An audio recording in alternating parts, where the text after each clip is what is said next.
Dios en Mateo capítulo 24 y ya le indico dónde vamos a comenzar. Pero oramos al Señor para iniciar. Muchas gracias, Padre Santo, por siempre permitirnos la dicha y la bendición de poder entrar en tu casa con acción de gracias, por tus atrios con alabanza, Señor. El poder venir delante de tu presencia, honrarte, bendecirte, adorarte, cantarte y poder sentarnos a escuchar tu voz, tu palabra. Suplicamos, Señor, que puedas encontrar en cada uno de nosotros corazones adecuados para que la semilla de tu palabra perfecta pueda fructificar en cada uno de nosotros. En el nombre de nuestro Señor Jesucristo, gracias, Padre amado. Amén. Leemos en Mateo capítulo 24, versículo 37. En estos días jueves queremos platicar acerca de los días de Noé. Y hablar de los días de Noé siempre tiene muchos ángulos como verse, y queremos mostrar algunos de ellos en estos días. Dice la palabra del Señor: mas como en los días de Noé, así será la venida del Hijo del Hombre. Mas como en los días de Noé, así será la venida del Hijo del Hombre. Muchas gracias, hermano, tome su lugar. Hay entonces una relación directa. Palabras dichas por mi Señor Jesús nos indican que debemos nosotros comparar y absorber la enseñanza, más que llegar a una comparación que nos dé un conocimiento o cierto entendimiento, que pudiéramos absorber la enseñanza y pudiéramos nosotros estar exentos de el juicio que vendrá sobre todos los habitantes de la tierra, así como en los días de Noé. Y el punto que siempre resalta para mí, ahorita que quiero empezar a platicar con ustedes de estos, quizás 2 o 3 jueves, el punto que siempre resalta para mí es la proporción entre los salvados y los ahogados. La proporción entre 8 personas salvas o salvadas. Pudiéramos decir personas salvas, salvadas. Creo que pudiéramos decirlo así. 8 salvadas contra no sé cuántos millones que vino el diluvio y se los llevó. Mateo dice que no entendieron esas millones de personas. ¿Qué no entenderían? No entendieron que tenían que rendirle culto a Dios. No entendieron que tenían que buscar de Dios. No entendieron que estaban en este planeta Tierra con el propósito de reconocer al único y gran Dios y Salvador. Eso fue lo que no entendieron. Se enfocaron más en la vida terrenal, dejaron que sus vidas fueran contaminadas de una forma catastrófica.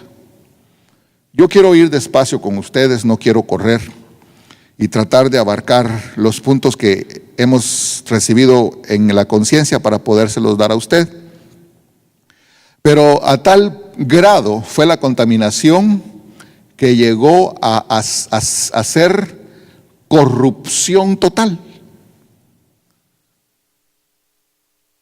Entonces, primer punto o primer detallito de hoy: 8 salvados contra millones, no sé cuántos millones de personas que perecieron. Entonces, así como en los días de Noé, la proporción fue escandalosa. ¿Cómo irá a ser la proporción? del tan esperado acontecimiento del arrebatamiento. Siempre me pongo a pensar en eso, y ya se lo he dicho anteriormente. Dios ya probó, Dios ya mostró a lo largo de la historia que está en la palabra de Dios, que si dos son los que van a entrar a Canaán, dos y punto. Otra proporción escandalosa.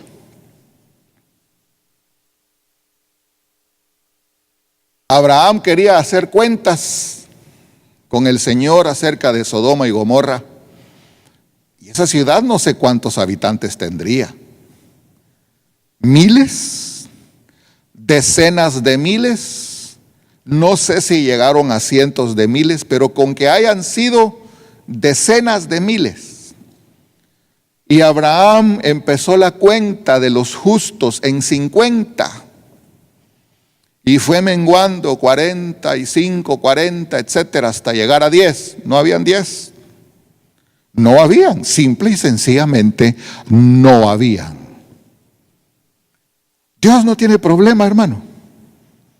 Los del problema somos los seres humanos, y nos han dado la salida al problema: buscar a Dios mientras puede ser hallado, servirle con todo el corazón, que Él sea nuestro Dios para siempre, como es, porque Él es Dios por sobre todas las cosas. Con nosotros y sin nosotros, Él es Dios. Pero que sea nuestro Dios, nuestro Padre, ha sido nuestro Creador, es muy diferente. Entonces, aunque parezca feas mis palabras, yo lo voy a tener que decir. ¿Cuántos irán a ser arrebatados? Hoy escuchaba a un ministro decir, no hay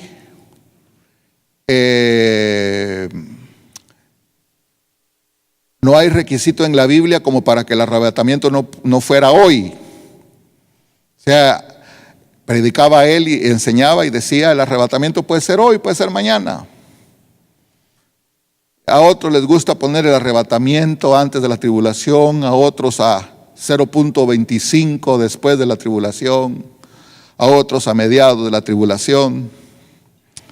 Bueno, sea como sea, cada quien pensará por qué sí o por qué no. Yo se lo voy a poner así de una forma dramática, pues.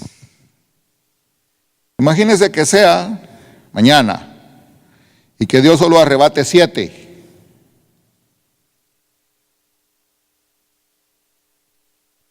Él ya demostró que Él puede trabajar con 2.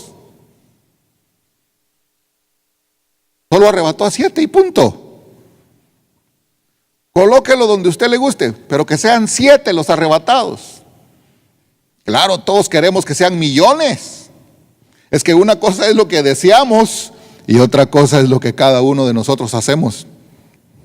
Y como eso no lo decidimos nosotros, amados hermanos, en el sentido estoy diciendo que no decidimos nosotros a quién llevar y a quién dejar. Por eso a Noé las instrucciones que le dieron del arca, aparte de la elaboración del arca, le dijeron en qué momento entrar y le cerraron la puerta. Así que todo lo decide Dios. Ese es el panorama que, aunque se oiga exagerado, es bueno tenerlo en cuenta, hermano. Porque uno muchas veces puede tener una vida cristiana demasiado pasiva, una vida cristiana demasiado cómoda, hermano. Es que aquí no nos pasa nada.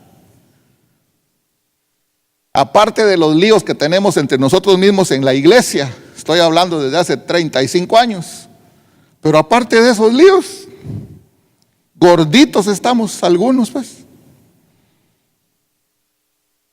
¿Verdad? Ahí anda usted su reloj, de no sé cuánto le costó su reloj. Ahí anda usted su carro, de no sé cuánto le costó su carro, sus casas. Pero aparte de esos líos, usted, y aparte de lo que uno cosecha, porque eso fue lo que sembró, ¿qué nos pasa aquí en este país? Sinceramente nada, hombre. Y por eso podemos caer en el riesgo de tener una vida cristiana cómoda. Pues para incomodarnos, yo estoy diciendo, Señor puede arrebatar a 10. Y primeramente Él, que usted se cuente entre esos 10. Amén. Bueno, siempre me gusta decir eso acerca de los días de Noé. Pero ahora yo quiero que vayamos a Génesis 6. Y en Génesis 6 y en Génesis 7, yo quisiera ver con usted por lo menos 3 diferentes aspectos, o dividir esto en 3 partes. Comenzar hoy con la primera parte, que sería capítulo 6, del versículo 1 al 8. Luego la segunda parte sería capítulo 6, del versículo 9 al 22. Y luego la tercera parte, que vendría siendo en el capítulo 7, del versículo 1 al 5. Entonces, en esas 3 partes yo quisiera dividir el ángulo que pudiéramos hablar en esta oportunidad acerca de los días de Noé, ya que la enseñanza bíblica siempre va a ser rica y abundante. Comencemos entonces con esta primera parte, que yo quisiera que viéramos el escenario terrenal y el decreto divino, para lo cual quisiera leer capítulo 6, versículo 3. Dijo Jehová: no contenderá mi espíritu con el hombre para siempre, porque ciertamente él es carne, mas serán sus días 120 años. Luego, versículo 5. Vio Jehová que la maldad de los hombres era mucha en la tierra, y que todo designio de los pensamientos del corazón de ellos era de continuo solamente el mal. Y por último, versículo 7. Dijo Jehová: raeré de sobre la faz de la tierra a los hombres que he creado, desde el hombre hasta la bestia y hasta el reptil y las aves del cielo, pues me arrepiento de haberlos hecho. Entonces, si usted me ayuda con su imaginación a elaborar un diagrama o un pequeño esquema o un pequeño dibujo, en donde pondríamos la parte donde Dios está dando el decreto en el cielo, lo que está ocurriendo en el cielo. Número 1, lo que está ocurriendo en el cielo, lo que están pensando en el cielo. Ahorita algo está pasando en el cielo, algo están haciendo en el cielo. Pero no refiriéndome yo en la adoración que mi Padre Celestial siempre tiene, no. Sino que algo está pasando en el cielo con relación a lo que está sucediendo en la tierra. Entonces, lo que está pasando en el cielo, primera parte, haga una línea, por favor. Y aquí abajo, lo que está pasando en la tierra. Luego haga una línea vertical y lo que pasará en el futuro. Entonces, esos 3 versículos, el versículo 3, colóquelo usted en ese diagrama, en lo que se decreta en el cielo. El versículo 5, colóquelo en el diagrama de lo que está sucediendo en la tierra. Y el versículo 7, colóquelo en el diagrama en lo que sucederá en la tierra. Bueno, espero haberme dado a entender. No quise sacar el pizarrón solo por ese detalle, porque yo sé que usted es bien audaz para poder tomar esos conceptos rápidos. Lo interesante, amado hermano, de empezar a platicar es el cielo, la tierra y el futuro de la tierra. Ahorita en el cielo, en esta narración, dijo Jehová, no contenderá mi espíritu con el hombre para siempre. Y me pongo yo a pensar, ¿cuál será el entorno de mi Señor allá? ¿Cuántos estarán a la expectativa de lo que nuestro Padre Celestial decide y que también están a la expectativa de lo que aquí en la tierra pasa? El cielo y la tierra no están desligados. Aunque hayan muy pocos sobre la tierra, los que verdaderamente tengan un hilo de comunicación con el cielo, pero aunque sean muy pocos, por medio de ellos el Señor tiene esa fuente de comunicación de las cosas celestiales transmitidas o trasladadas en el aspecto humano. Todos los demás habitantes de la tierra están desligados del cielo. Amén. Por tal motivo, sobre la tierra viene un futuro que va a ser juicio, que va a ser poner en orden las cosas. Muy bien, empecemos a ver desde el versículo 1, pero si gusta, si me permite, yo quisiera repetir. El repetir es una forma de enseñar también. Quisiera repetir esto. En el escenario del cielo está el versículo 3. Dijo Jehová, no contenderá mi espíritu con el hombre para siempre. Eso lo decidió el Señor en el cielo. Nadie en la tierra sabía de lo que estaba el Señor decretando o decidiendo allá arriba. Y aquí en la tierra, ¿qué había? Versículo 5. La maldad de los hombres era mucha. La maldad de los hombres. Y en el futuro, dijo Jehová, voy a exterminar de la tierra a los hombres. Ahorita con esto que acabo de repetir, ¿le ayuda a entender esos tres? Qué bueno. ¿Quiénes estarán en el cielo viéndonos ahorita? Cuando digo cielo, me refiero a la esfera invisible. Aunque estén aquí, en este edificio, pero que son parte de la esfera celeste. Si dice la Escritura que nosotros estamos expuestos ante una multitud de testigos, según el libro de Hebreos.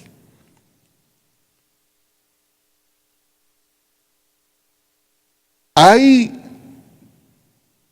no solo servidores de luz que están a favor de los que heredan la salvación, sino que también estructuras en el reino de Dios que están pendientes de todo lo que sucede en la tierra bajo la dirección de Dios.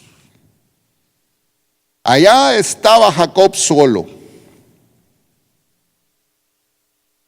Según él estaba solo. Y aunque nosotros sabemos de que no estamos solos, de que el Señor nunca nos ha dejado y nunca nos dejará, a veces nos sentimos solos. Pues usted no vive por lo que siente, sino por lo que cree. Así que despójese y mande por allá esos sentimientos, respire profundo y enfóquese en lo que la fe le delinea y le marca. Le damos un aplauso al Señor.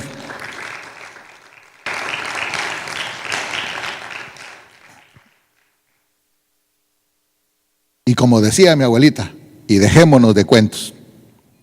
Pero eso se oyó muy feíto, ¿verdad? Entonces mejor no lo decimos. Entonces Jacob iba para allá, hermano, perseguido, y siempre digo con 2 camisas y 2 pantalones, nada más usted. Y de repente se dio cuenta, le abrieron el panorama del cielo y empezó a ver el acceso al cielo en lo que denominó él casa de Dios y puerta del cielo.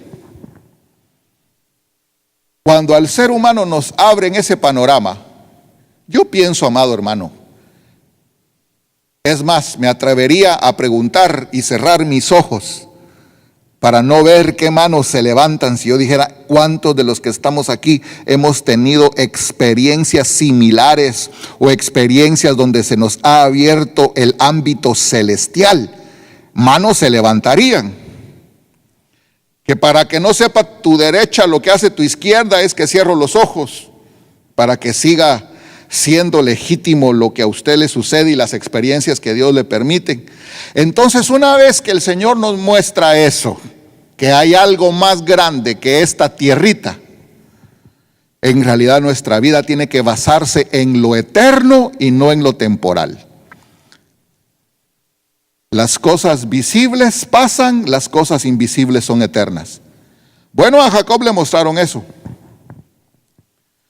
De ahí lo dejaron que viviera, que pasara penas, que pasara líos, que madrugara, que mal comiera, que mal durmiera. Todo eso pasó Jacob con Labán. Pero le dijo Dios, yo no te voy a dejar hasta que termine de hacer contigo lo que he decidido hacer contigo. Entonces en el cielo ya han decidido qué va a pasar con nosotros, quiénes somos nosotros, a dónde vamos nosotros, para qué estamos nosotros en esta tierra. El asunto es que usted y yo nos conectemos con esa disposición divina. Y no se preocupe que Dios es paciente, porque dijo, lo voy a dejar 20 y tantos años, y cuando vino de regreso, le volvió a mostrar lo eterno, le volvió a mostrar el ámbito celeste. Cuando dijo, aquí hay reunión de campamentos, dijo. Aquí no solo está el campamento de mi hermano Esaú, aquí no solo está el campamento mío, sino que está el campamento de Dios. Otra vez vio la esfera celeste.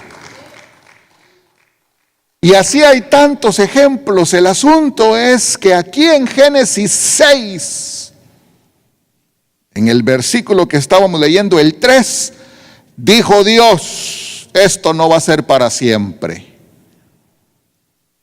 Allá arriba lo dijo Dios. ¿Delante de cuántos testigos? De las creaciones de luz y de cuántos de los espíritus hechos ya perfectos. En este mismo momento, el cielo se está fijando en la tierra.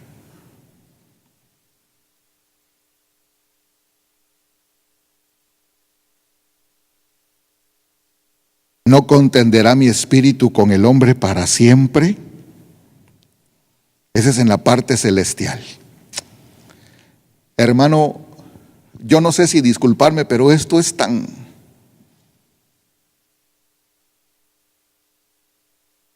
especial para mí, que aunque quisiera resumirlo, extractarlo, condensarlo, me confieso que a veces me cuesta. Y hago mis notas, y si quiere le muestro mi cuaderno después. punto 1, punto 2, A, B, C, versículos. Pero avanzo poco de lo que yo quisiera avanzar. El único problema o inconveniente, pues que hay que seguir viniendo a la iglesia. O a menos que nos echemos aquí unas 8 horas seguidas, pero usted mañana tiene que trabajar. Amén. Vaya pues. Pero el solo detenernos en cada línea, en cada versículo, es importante para que se meta en nuestra conciencia lo que estaba pasando. Y por eso le estoy dando énfasis a que en el cielo se nota lo que en la tierra se lleva a cabo. Para que nosotros no vivamos como agentes autónomos o separados del verdadero ojo que todo lo ve.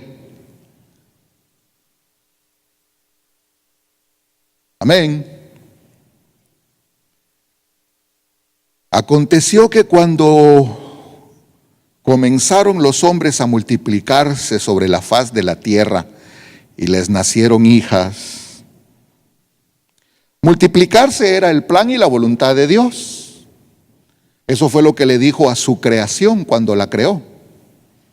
Multiplíquense, llenen la tierra.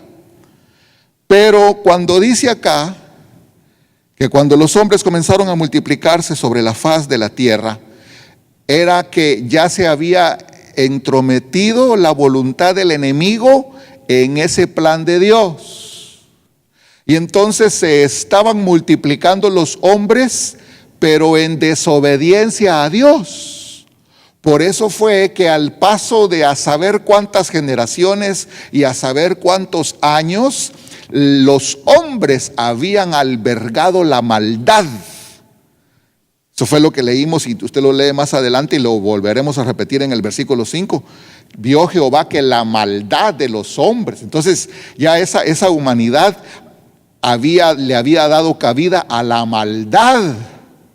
Porque en la voluntad de Dios trastocada por los enemigos del Señor, esa multiplicación que Dios dijo, multiplíquense, se metieron, se inmiscuyeron ahí, contaminaron. Y entonces empezaron a multiplicar contaminadamente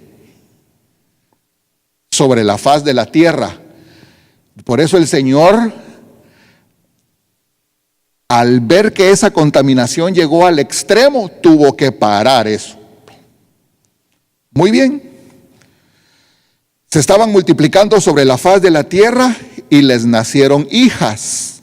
¿Por qué está diciendo a veces asuntos que son obvios, que son evidentes, que se dan por entendido, que se dan por hecho? Les nacieron hijas. Sí, porque las mujeres, anotaba yo acá, son un elemento esencial en la multiplicación. Aunque pareciera algo completamente elemental, pero a eso elemental hay que darle relevancia. Porque las mujeres fueron el elemento esencial para contaminar a través de ellas el linaje.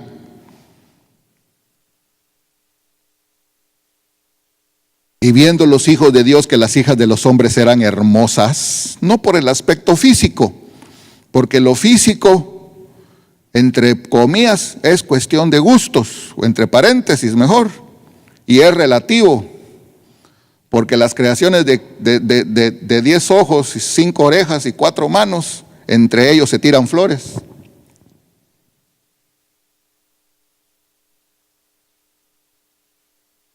Sino que vieron que eran en el versículo 2, las mujeres eran ideal para empezar a depositar semillas contaminadas que se pudieran seguir contaminando.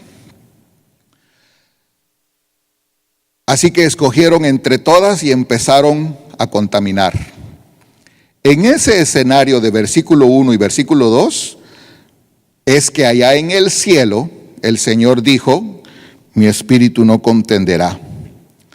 Pero antes de ver el versículo 3, si usted me permite, agregar al versículo 1 y al versículo 2 la lectura del versículo 4, dice: había gigantes en la tierra en aquellos días y también después que se llegaron los hijos de Dios a las hijas de los hombres y les engendraron hijos. Estos fueron los valientes que desde la antigüedad fueron varones de renombre. Pero en realidad, para entenderlo, ese versículo 4, había gigantes, producto de la mezcla de los hijos de Dios con las hijas de los hombres, los cuales engendraron y produjeron hijos que eran valientes de renombre. Esta es una explicación de la multiplicación anómala de la raza o de la especie, que produce, escuche por favor, que produce a los gobernantes de los demás hombres que sean de parte del enemigo. Así es como se entiende la palabra gigante, que era algo literal. Se está hablando de estatura. Pero si me permite tomar algún tipo de figura y tomar ahí una explicación, y si me permite tomar la frase varones de renombre, lo que está diciendo es que la gente o los individuos que son los poderosos, los gigantes, los que gobiernan, los que son de renombre, los que causan influencia, los que manipulan a los demás hasta alcanzar toda la humanidad, son hijos de la multiplicación anómala de los hijos de Dios desobedientes con las hijas de los hombres. ¿Se entendió? ¿Entendió? Bueno, primeramente Dios. Pregunto si se entendió, no porque usted no tenga la capacidad de entender, sino porque a mí me cuesta explicar. Que el Señor tenga misericordia de mí. Eso es lo que significa gigantes, los que controlan a los demás. Hombres de renombre, posiciones estratégicas. Así está controlado el mundo. Así estaba controlado. Muy bien. Dejemos ese panorama. Como dije al principio, de toda esta historia se puede hablar muchísimo. Lo vamos a dejar ahí, ese aspecto. Pero vayamos y regresemos al versículo 3. Tal vez esto va a ser un poquito más interesante, como más traído a lo devocional, a la explicación espiritual. El versículo 3 dice: no contenderá mi espíritu con el hombre,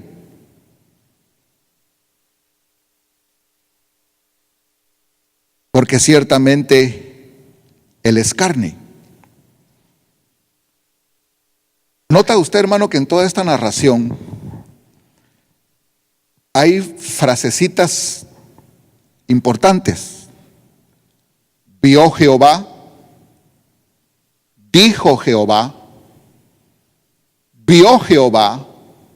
Si usted tiene la curiosidad de encerrarlas en un círculo o subrayarlas, usted se va a dar cuenta de ese decreto y de lo que el Señor hace. Vio Jehová, dijo Jehová, vio Jehová.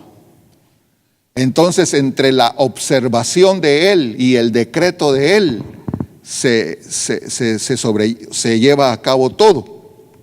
Ahí está la disposición del Señor. Entonces acá Él dijo, después que vio, Él dijo: no contenderá mi espíritu con el hombre para siempre, porque ciertamente él es carne, mas serán sus días 120 años. Empecemos pues frase por frase acá. No contenderá mi espíritu con el hombre. Eso significa: no contenderá mi espíritu con el hombre para siempre.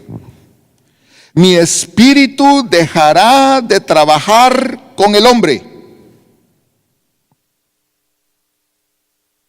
Mi espíritu dejará de trabajar con el hombre. Él convence al mundo de pecado, justicia y juicio. ¿Correcto? Nadie puede decir que el Espíritu del Señor nunca quiso trabajar con él en el aspecto de que entendiera de parte de Dios y absorbiera lo que dice el Nuevo Testamento. Que por medio de su Espíritu el Señor trata de convencernos para que nos arrepintamos y nos convirtamos. Trata de convencernos de pecado, justicia y juicio.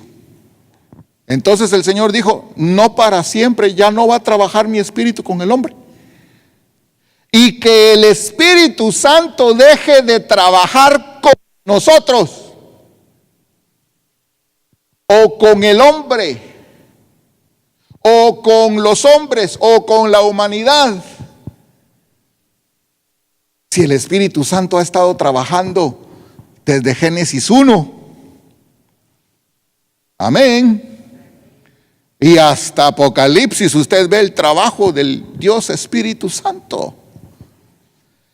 Pero entonces Dios dice, después de que Dios vio, Dios dijo: ya no va a trabajar mi espíritu. Hermano, eso es abandonar a la gente. Después de que ellos decidieron abandonar a Dios y no darle honra. Así que mi espíritu dejará de trabajar con el hombre. ¿Y qué le parece a usted si comparamos un ratito, porque de eso se trata, comparar los días de Noé con la venida del Hijo del Hombre? ¿Verdad que el Espíritu del Señor que descendió en Pentecostés, y ya vamos a ver la relación que tiene de 120 de aquí de Génesis 6 con 120 de allá de Hechos 2, hoy, si da tiempo, si no, pues otro día. Pero si el Espíritu del Señor es el que llena la casa de Dios, entiéndase, iglesia de Cristo,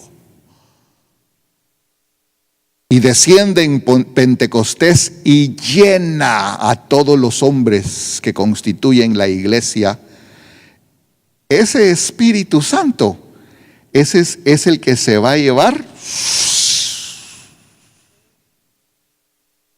a los que dentro de la iglesia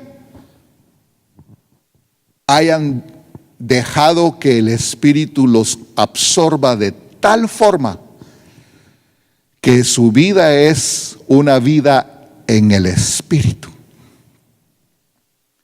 Entonces el Espíritu Santo, si usted me sigue honrando con su atención y escuchando mis palabras y después las aprueba o después las reprueba, si el Espíritu Santo entonces se va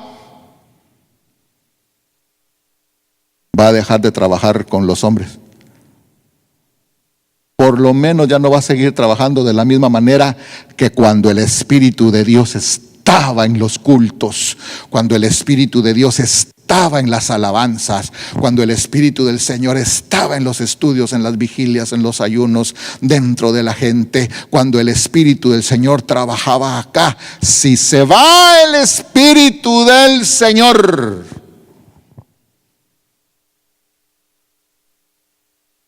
No contenderá mi espíritu para siempre con el hombre. Mi espíritu ya no va a trabajar con el hombre. Se va a ir. Entonces, ¿qué va a hacer de la iglesia de Cristo? Pues alguien podrá decir, pues tal vez estará como antes de la cruz, que solamente estaba con, que solamente estaba sobre, pero ya no en. Como quien dice, volvernos a tratar como cuando éramos inconversos. Esto, ¿verdad que esto da para mucho hablar? Yo estoy consciente de eso. Pero primeramente Dios, que esto dé para mucho hablar entre usted y el Espíritu Santo a solas, que Él le enseñe, le revele, le confirme y le muestre, más que seguir platicando entre nosotros. Pero entonces yo veo acá, no contenderá mi espíritu con el hombre para siempre. Mi espíritu dejará de trabajar con el hombre, así como va a dejar de trabajar con la iglesia cuando sea el arrebatamiento. Porque si no se manifiesta el inicuo, porque hay algo que lo detiene.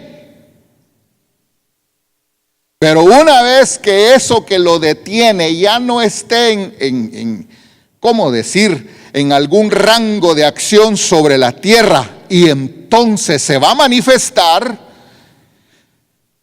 Yo no quiero estar en estos días aquí en esta tierra, hermano.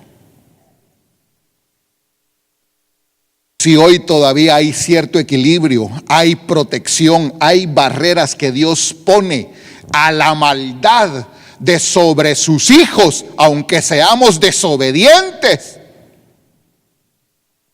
¿Qué será de esta tierra cuando Dios quite esas barreras de protección, entre comillas? Y más que barreras de protección, cuando su Espíritu Santo deje de trabajar con los hombres. No contenderá mi espíritu con el hombre para siempre. Mi espíritu dejará de trabajar con el hombre, así como en los últimos días. Porque el hombre rechaza mi espíritu. El hombre rechaza mi espíritu. Entiéndase, amor, entre comillas, subrayado y con highlighter, hermano. Porque el hombre rechaza mi espíritu, amor. Y está lleno, infestado, atestado del otro espíritu, entiéndase, maldad.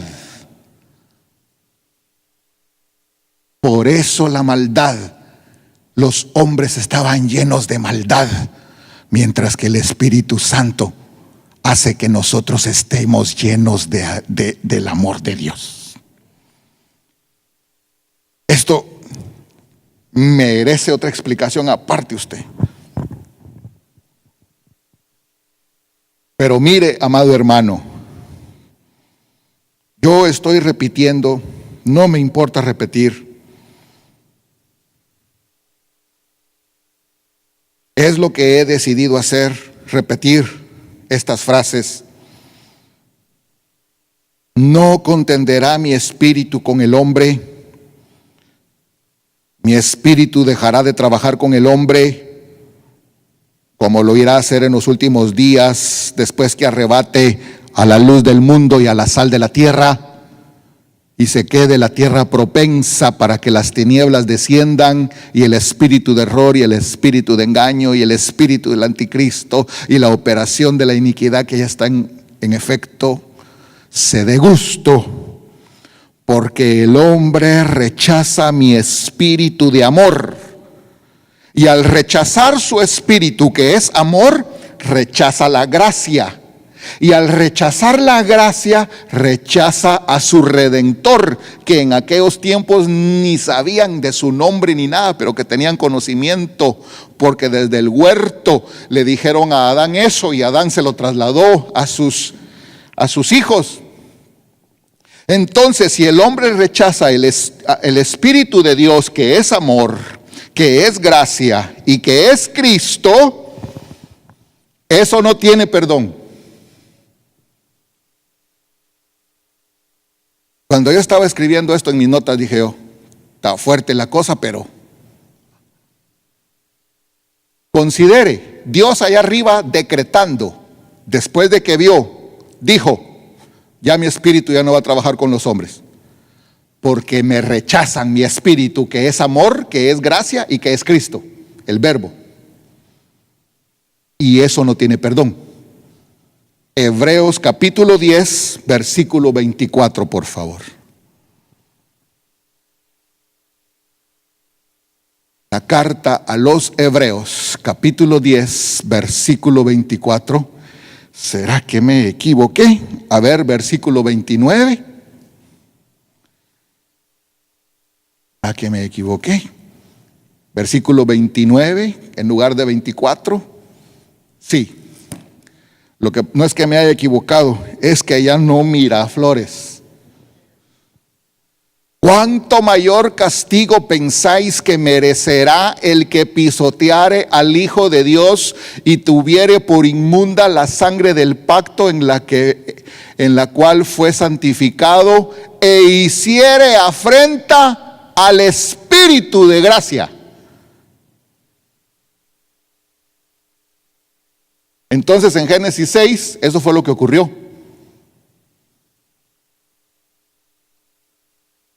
Ya no va a trabajar mi espíritu con el hombre, porque ellos me desprecian mi espíritu, desprecian mi amor, desprecian mi gracia, por lo tanto desprecian a mi Hijo, al Verbo, al Redentor. Así que Hebreos dice que el que pisotea el espíritu de gracia, ¿qué castigo pensemos nosotros que merecerá?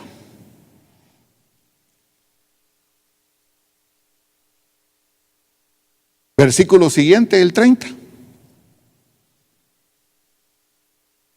Pues conocemos al que dijo, mía es la venganza, yo daré el pago, dice el Señor. Y otra vez el Señor juzgará. Juzgará, y juzgar es juicio. Muy bien. Regresemos a Génesis. Me quedan 10 minutos, casi 15.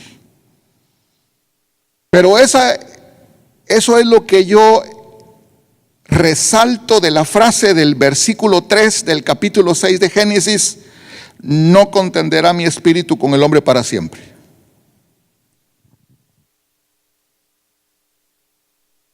La siguiente frase dice: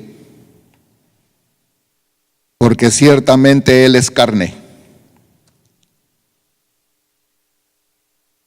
Y cuando la Biblia habla de carne, a veces se refiere a la carne, este asunto palpable, tangible, físico, fisiológico. Y también se refiere a carne como naturaleza humana caída, que está íntimamente ligada a la concupiscencia. Y yo me voy a permitir ver con usted que desde aquí se nos enseña que como el Señor dijo que su espíritu de Él ya no va a trabajar a partir de ese decreto con los hombres, porque los hombres son carnales. Entonces eso me ilumina a mí, eso me hace ver a mí, me muestra a mí el ciertamente Él es solo carne. Pues la conocida lucha entre la carne y el espíritu. Amén. La lucha entre la carne y el espíritu es lo que se está manifestando aquí en esta frase: ciertamente él es carne. Romanos capítulo 8, versículo 5.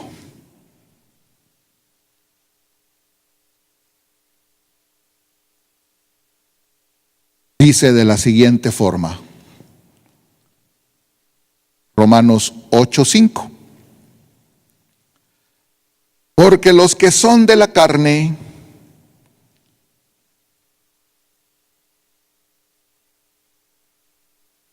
piensan en las cosas de la carne.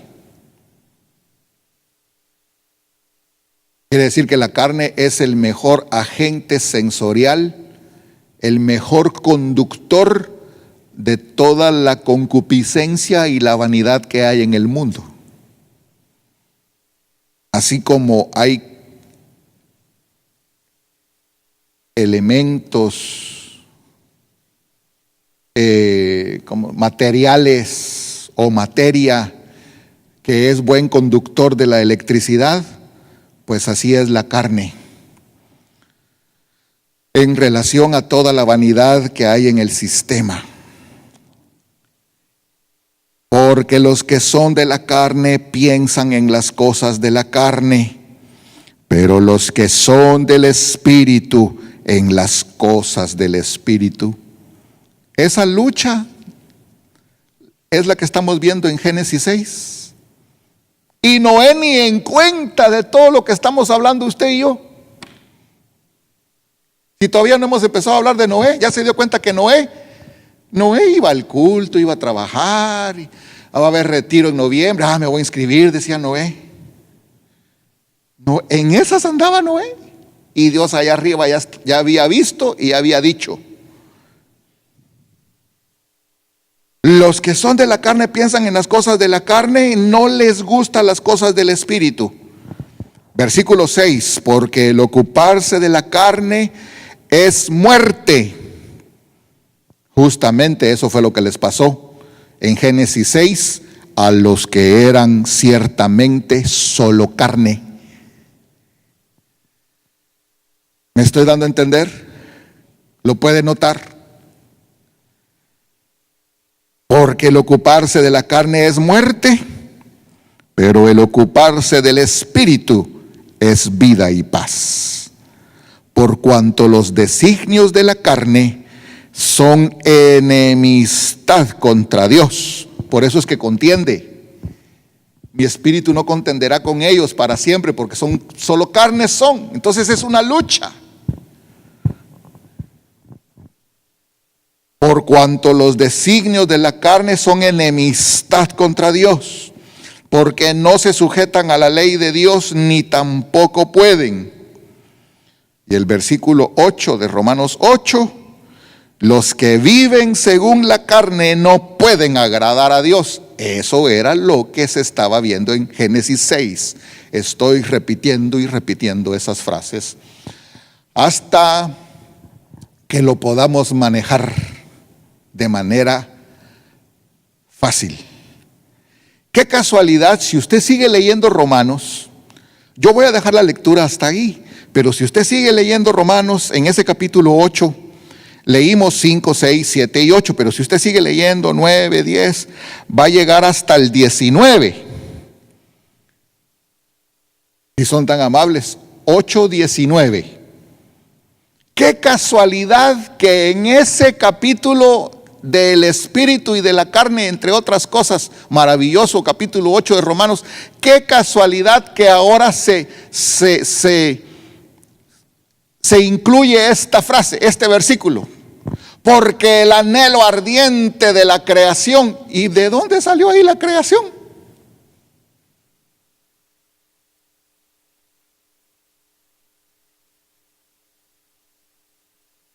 Porque el anhelo ardiente de la creación es el aguardar la manifestación de los hijos de Dios. Siguiente versículo. Porque la creación fue sujetada a vanidad no por su propia voluntad, sino por causa del que la sujetó en esperanza. Siguiente versículo. Porque también la creación misma será libertada de la esclavitud de corrupción a la libertad gloriosa de los hijos de Dios. Y por último el 22, porque sabemos que toda la creación gime a una y a una está con dolores de parto hasta ahora. Pues yo creo que la creación tuvo mucho que ver allá en Génesis 6, ¿verdad? Por el problema que los hombres a quienes puso el Señor a señorear o a quienes les dio, les diseñó, les delegó, les hizo, les preparó esta creación, si me permite usar esas frases, son solo carne.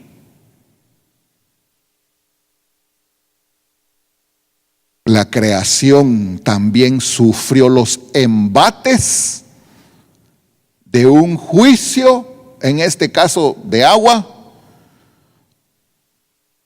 por cuanto de alguna manera dependen o están íntimamente ligados a los hombres, que son solo carne.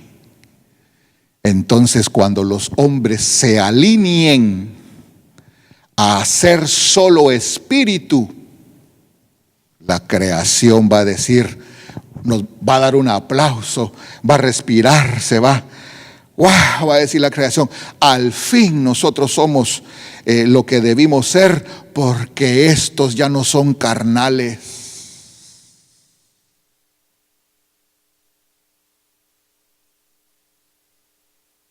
No sé si lo nota. Regresemos a Génesis 6 y la siguiente frase del versículo 3, porque ya vimos, dijo Jehová, no contenderá mi espíritu con el hombre para siempre, porque ya vimos también, porque ciertamente él es carne. Ahora la última frase de ese versículo es, mas serán sus días 120 años. ¿Y qué tienen que ver esos 120? Con aquellos 120 que sí fueron llenos del Espíritu Santo.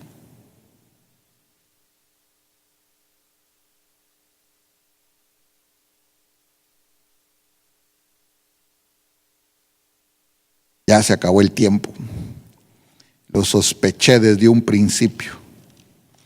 Mas serán sus días 120 años. Entonces, dicen los que saben, y a ver qué opinamos usted y yo,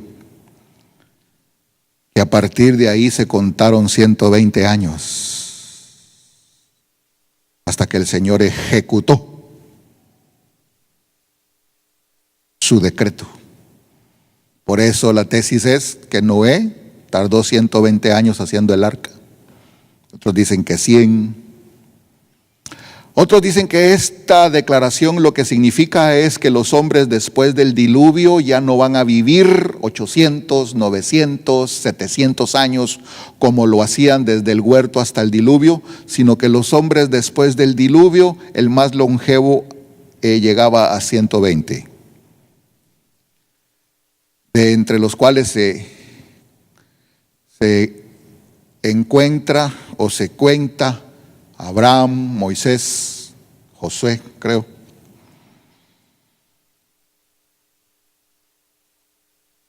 ¿Y usted qué piensa? Serán sus días 120.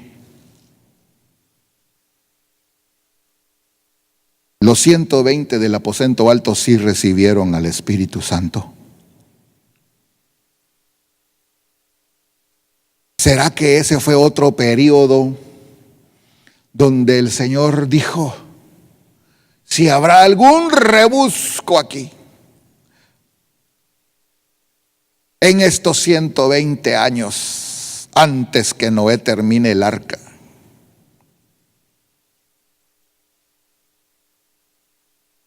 Si todavía busca misericordia, la va a encontrar. ¿Cómo sería la cosa? ¿Por qué dictaminó 120 años? ¿A qué se refiere de las tres opciones que habrán más? Los hombres que rechazaron al Espíritu de Dios serán desplazados, pero los hombres que recibieron al Espíritu de Dios lo tendrán para siempre. Yo ya no voy a seguir explicando más, solo Juan capítulo 14, versículo 15, por favor.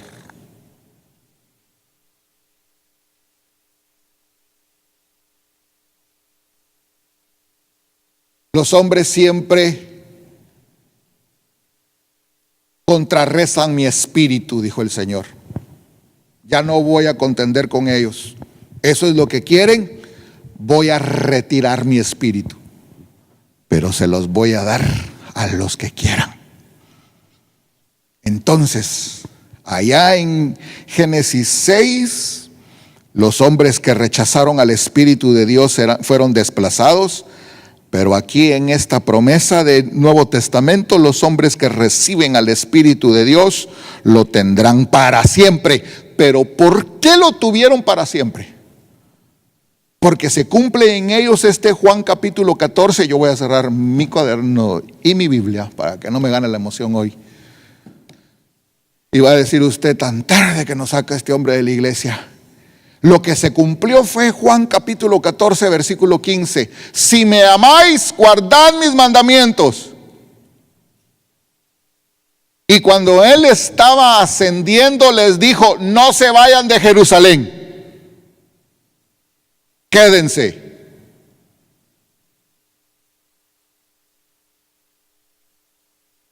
Y pasaron 10 días después de esa orden, para que se cumpliera versículo 16, por favor, si lo ponemos en la pantalla. Y yo rogaré al Padre y os dará otro consolador. Cuando dice otro, no quiere decir que desplaza al primero. Es la forma en que hablaban ellos, que traduciéndola, porque a veces al traducir se corren estos riesgos. Pero cuando dice yo rogaré al Padre y os dará otro consolador, no es que desplace, no. Y les dará también al otro consolador para que esté con vosotros para siempre. O sea que la forma en que el Señor nos dio de su Espíritu, que es darnos de Él, nos dio al Hijo, nos dio al Espíritu Santo y nos va a meter de regreso en Él, hermano amado, es para siempre. No solo para la etapa de la tierra, para que usted cante bonito por la unción del Espíritu Santo. Eso no es nada, no tiene nada que ver. ¿Qué significará para que esté con vosotros para siempre? Porque los que estuvimos en la etapa de la tierra y guardamos los mandamientos de Jehová, imagínese lo que es estar en Él, partícipes de la naturaleza de Él y tener su Espíritu de Él con nosotros para siempre. Y si dice para siempre, es para siempre.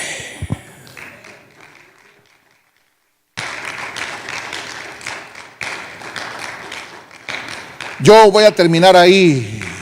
Yo lo quiero dejar ahí. Pero lo quiero dejar pensando en eso. Y otro día empezamos a leer los versículos que nos quedaron pendientes. Si hoy, póngase de pie por favor, vamos a orar brevemente. ¿Cuántos sienten su presencia en su vida cada día? Las presencias del Señor o la presencia del Señor tiene una multiforme manera de hacerse ver, de percibirse, de sentirse, de disfrutarse. Y todavía estamos en este estuche humano. Todavía pasamos 23 horas del día ignorando la presencia de Dios, y en 1 hora al día la sentimos. ¿Cómo será estar para siempre llenos de su Espíritu en otra dimensión?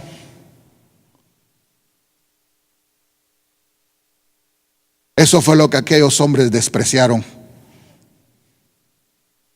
Por eso el Señor dijo, no voy a contender con ellos para siempre. Son solo carne. Levante sus 2 manos si puede levantarlas. Tiempo, más que nunca, la era que estamos viviendo. Por favor, amado hermano, el Padre, el Hijo y el Espíritu Santo siempre actúan, siempre están presentes. Sus funciones son evidentes. Y después, y estaba yo pensando mientras anotaba esto en mi cuaderno, hermano, después de la manifestación del Verbo hecho carne en esta tierra, nosotros no hemos dimensionado el día de Pentecostés. Después del día en que el Verbo se hizo carne, el otro día glorioso es el día de Pentecostés. Padre Santo, ten misericordia de nosotros, Señor. Nosotros sí queremos entregarnos cada día delante de tu presencia por tu Santo Espíritu, Señor.